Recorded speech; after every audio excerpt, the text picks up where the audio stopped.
folks, Missy Rains here, and we are at RockyGrass, and we are with the ArtistWorks Academy of Bluegrass, and I am very excited to be able to have a moment here with a great bassist with the band Delamay.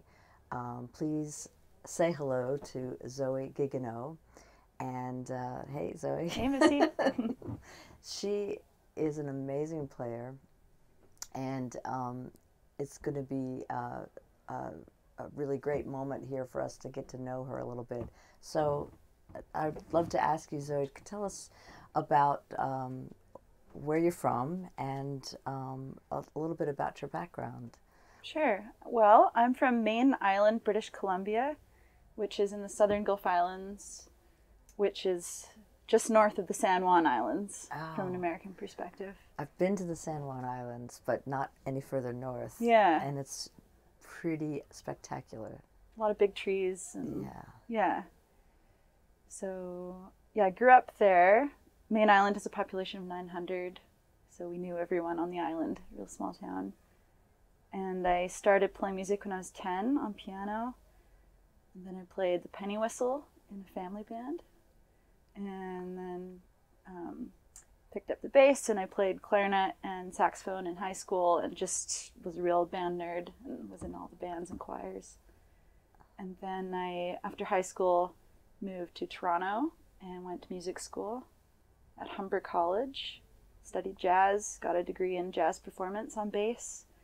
And then as soon as I was out of school, got a folk gig, and I've been back in the kind of folk Canadiana, Americana world since then. Yeah, so that's quite the journey from penny whistle to bass, to jazz bass, and then into the folk world and the bluegrass world. Mm-hmm.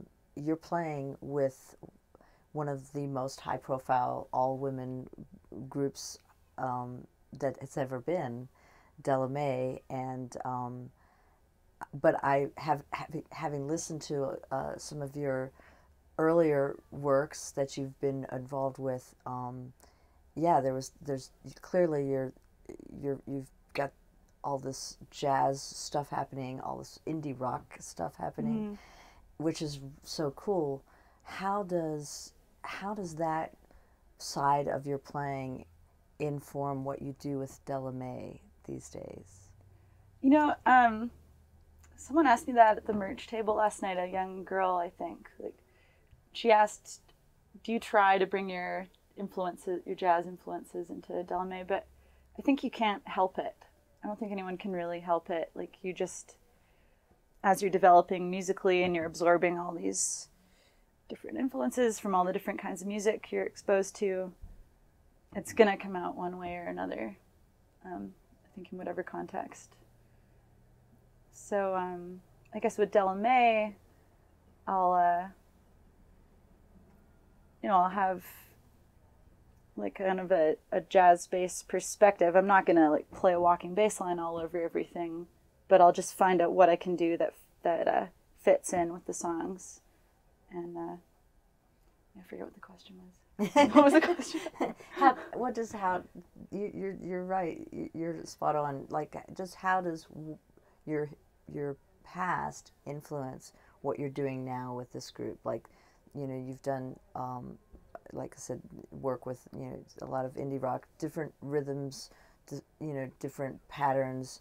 But now, playing in this band, in this more of a folk bluegrass Americana setting, you know, how do you think about it, like rhythmically, like from even just the guitar, like playing with that sort of dreadnought kind of slightly more? I know Delamay is not like traditional bluegrass. I know that, but still that little bit more of that downbeat kind of feel in the playing. Does that how does that affect your playing, like from your other musical experiences, in terms of groove? Yeah, I guess it has been like a learning curve, trying to figure out how to play bass in bluegrass and how to like really like drive it and be on top of the beat. And it's something you just you know it when it feels good. So Yeah.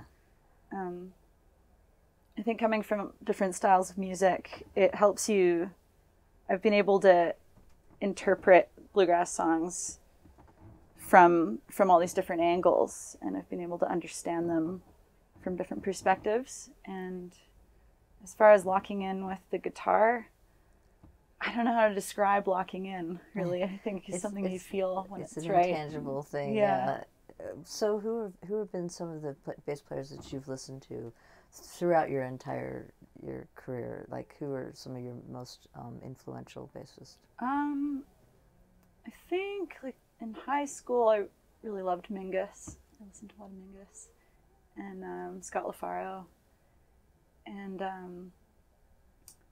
recently, I love Chris Wood's playing in the Wood Brothers. I saw him a few nights ago, and what I love about his playing is his attitude and how strongly his personality shows in his playing, and how gritty it is. And it's not, it's not like clean and perfect. It's so like physical and emotional. Yeah, I love it. I love it too. It's so funny because every bass player I know like loves the Wood Brothers. Right? Like that's one of my favorite. Yeah. Also, he can really shine because there's only 3 of them. Right. But I hear that in your playing, like that I was gonna, that edge, you've got this really fantastic percussiveness to the attack of your notes that you don't always associate with folks who have like more of a jazz background to begin with. You've got that really gritty edge and attack to your playing, which I just really love. So it's I really enjoyed that. I think part of that might be going to the Mona's Bluegrass Jam in New York, where there's sometimes just so many mandolins and fiddles. There's just, and you can't hear anything, and you just have to really dig in. And yeah. But you have to be. I think that experience is definitely like helps a lot. But you have to also just like really want that, and go after it. So that's really cool.